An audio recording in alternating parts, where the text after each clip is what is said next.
অনেক কাজ আছে বাসায়, কারণ রান্না করতে হবে অনেকগুলা। বাসায় চলে যাব, ঈদের জন্য বাসায় চলে যাব, তো রান্না করে রেখে দিতে হবে। সত্যতে চাকরি ছুটি পাইলে তারপরে সে বাসায় যাবে, তো এই কয়দিনের জন্য রান্না করতে হবে। অনেকগুলো রান্না আছে।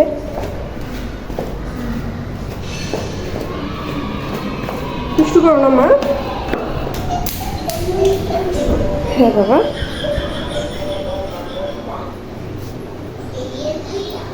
এখানে সব কিছু কোটার বাছা করে রেখে দিছি। এগুলো এখন রান্না করার পালা, তো চলেন শুরু করি।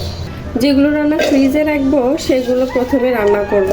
এগুলো ঠান্ডা করতে দিয়ে তারপরে হচ্ছে যে প্রথমে আমি পুঁই শাকের তরকারিটা রান্না করব। এর মধ্যে দিয়ে দিছি আলু, পেঁয়াজ, কাঁচামরিচ। ঝালটা একটু কম করেই দিচ্ছি, কারণ ও ঝাল পছন্দ কম করে। রসুন বাটা, হলুদ, লবণ। এই তরকারি আমি পুঁই শাক দিয়ে রান্না করব, তো এর জন্য প্রথমে আগে আলুটা ভালো করে মেখে নিয়ে তারপরে পুঁই শাক দেবো।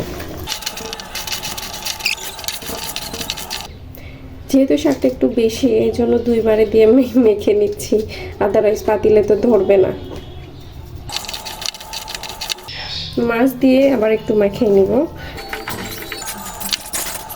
পানিটা একদম গায়ে গায়ে রাখবো। আরেকটা রেডি করার পালা।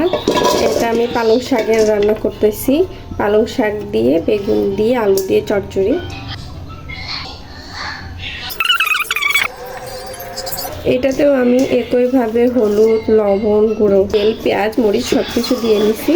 এটা আগে ভালোভাবে মেখে নিব, তারপরে পালং শাক দিয়ে দেবো।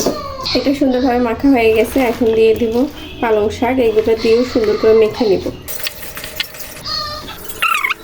গায়ে পানি রেখে দিব। যেহেতু রোজার মাস, বেশি ঝোল তরকারি ভালো লাগে না, মাখা তরকারি ভালো লাগে। এখানে আমি দুইটা রান্না তুলে দিছি। এখন আমি গোসল করে নেব, অনেক বেজে গেছে। এরপরে আবার বাকি রান্নাগুলো রান্না করব। মাঝারি আছে দিয়ে রাখছি, এগুলো হতে থাক ততক্ষণে। আমি ফ্রেশ হয়ে নিছি, এখন দেখা যাক রান্নার কি অবস্থা। মোটামুটি হওয়ার মধ্যে। তরকারি হয়ে গেছে, এটা শুকাবো না, এটা এখনো বাকি আছে। এটা এখন আরেকটা পাত্রে ঢেলে ঠান্ডা করব। এটাতে আরেকটা তরকারি উঠাই দিতে হবে। এটা এখন ঠান্ডা হতে দেব। এই পাত্রে এখন আমি আরেকটা তরকারি রান্না তুলে দেবো। এর মধ্যে আছে পটল, আলু, বেগুন। এটা দিয়েও মাছের চচ্চড়ি হবে। এর মধ্যে হলুদ, লবণ, আদা রসুন বাটা, কাঁচামরিচ দিয়ে দিছি, পেঁয়াজ দিছি। এখন দিয়ে দিচ্ছি তেল। এটা দিয়ে এখন মেখে নেব। যে এটা ভালোভাবে মেখে এটা তুলে দিছি। আমি আজকে সব তরকারি হাতে মাখায় রান্না করতেছি। হাতে মাখা তরকারির স্বাদ আমার একটু বেশি ভালো লাগে, এই জন্য মোটামুটি সবগুলো খুব সহজ রান্না। ভালোভাবে মাখাই দিয়ে তুলে দিতে হয়।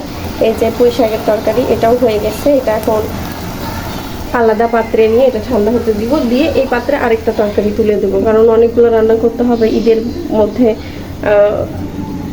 সৈকত এই কয়েকদিন খাবে, তো সেই জন্য আমার রান্না করে রেখে যেতে ফ্রিজে রেখে দেবো। আমি তো ঈদের জন্য বাসায় চলে যাচ্ছি। তরকারি যে কয়দিন থাকবে না, নিজে রান্না করে খাবে, সেটাতে কোনো সমস্যা নেই। আর হাতে মাখা তরকারির আর কি একটা বিশেষত্ব কি, হাতে মাখা তরকারি খেতে বেশি স্বাদ লাগে।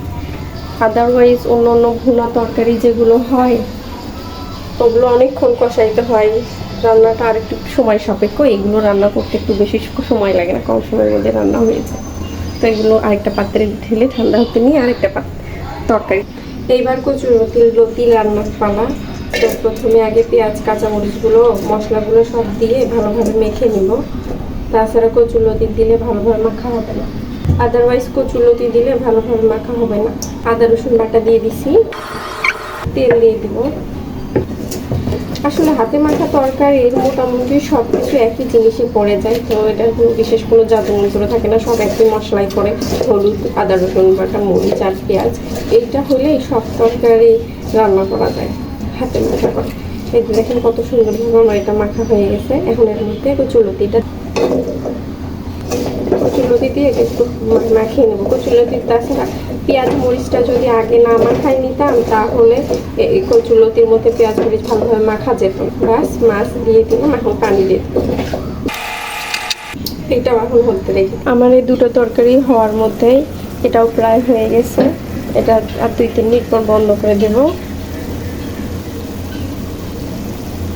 এইটাও হয়ে গেছে।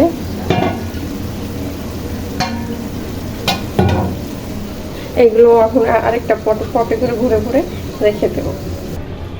এটাও তো উঠাই রাখবো। আমার হাজবেন্ডের চচ্চড়ি তরকারিটা বেশি পছন্দ, ওই জন্যই এই তো চচ্চড়ি রান্না করা হচ্ছে। কারণ ঝোলের তরকারি ও বেশি খাইতে চায় না, ওর ভালো লাগে না। আর ঝোলের তরকারি তখন ভালো লাগে যখন রান্না করবো ওই বেলাতে, পরের বেলাতে আর খাইতে চায় না। আর আমি আমার প্রিয় তরকারি রান্না করব, সেটা হলো পুঁই ফলের তরকারি।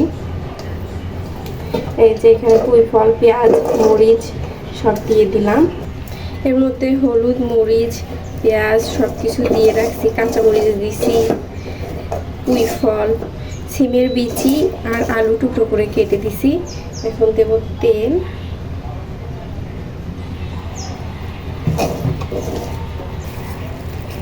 এর মধ্যে দিয়ে দেবো আরেকটু রসুন।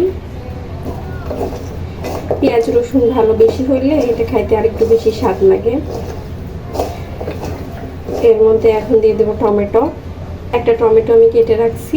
আর দিয়ে দিব মাছ ছাড়া আমার কোনো তরকারি ভালো লাগে না, তাই বেশি মাছ দিই নাই, 2 টুকরো মাছ দিয়েছি। এই মাছটা যদি ভেতরে ভেঙেও যায় কোনো সমস্যা নেই, ভাঙা মাছে ওইটা বেশি স্বাদ লাগে। এই জন্য আমি মাছটাকে শুরুতেই দিয়ে দিচ্ছি, এটা নাড়াচাড়া করতে করতে মাছগুলো ভেঙে যাবে। এটা আমার পছন্দের একটা তরকারি, পুঁই ফলের তরকারি আমার ফেভারিট। বাস পানি দিয়ে এটা বসাই দেবো।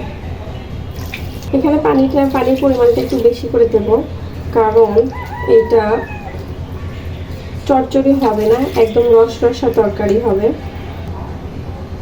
এই পাশের চুলায় আমি পুঁই ফলের তরকারিটা উঠিয়ে দিছি। এখন আমি মিষ্টি লাউয়ের তরকারি রান্না করব। এখন দিয়ে দিব লাউ আর ছোট মাছ।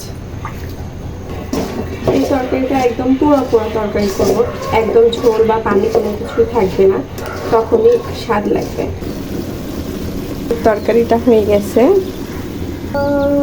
আর এই এটা আমি মাঝখানে 2-3 বার নেড়ে দিয়েছিলাম, আবার নেড়ে দিয়ে এটা হয়নি এখনো, এটা হইতে আর একটু সময় লাগবে। অল্প আঁচ দিয়ে রেখে দিছি আস্তে আস্তে হওয়ার জন্য। আর এই কষানি তরকারি থেকে হাতে মাখা তরকারি বেশি ভালো লাগে। এই যে দেখেন কত সুন্দর হাতে মেখে দিছি, আর বেশি কিছু করা লাগতেছে না। এটা হয়ে গেছে, এটা এখন বন্ধ করে দেব। আর 2-3 মিনিট হইলেই এটা বন্ধ করে দেব। পুঁই ফলের তরকারি হয়ে গেছে। এই যে দেখেন মাছ হালকা হালকা ভেঙে গেছে, আধা ভাঙা হয়ে গেছে। আজকে অনেক কাজ করলাম, রান্নাবাড়ি করতে করতে আমার অবস্থা খারাপ। তো যাই হোক, আজকের জন্য কাজ শেষ। আজকের ভিডিওটা এ পর্যন্তই। আশা করি আমার ভিডিও আপনাদেরকে ভালো লাগলে অবশ্যই লাইক, কমেন্ট, শেয়ার এবং সাবস্ক্রাইব করে দেবেন। ভালো থাকবেন, সুস্থ থাকবেন এবং আশেপাশের অবলা প্রাণীদেরকে অবশ্যই ভালোবাসার চেষ্টা করবেন। আল্লাহ হাফেজ।